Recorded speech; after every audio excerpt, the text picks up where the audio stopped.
প্রজাপতি দেখেছেন কি সুন্দর হয়, তাই না? এই প্রজাপতি ওদের দিকে তাকালে নিজের অজান্তেই নিজের মুখে হাসি ফুটে ওঠে।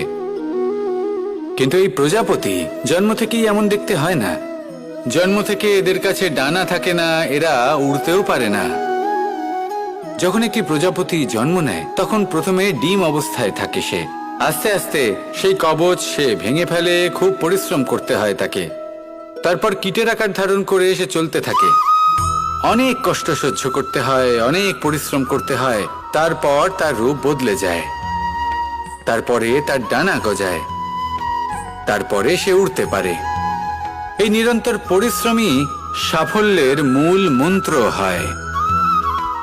কখনো কখনো প্রতিভাও কম পড়ে যায় যদি নিরন্তর পরিশ্রম না করা হয়, যদি সমর্পণের ভাব মনে না থাকে, দৃঢ় নিষ্ঠা না থাকে। আর কখনো কখনো সেই ব্যক্তি যার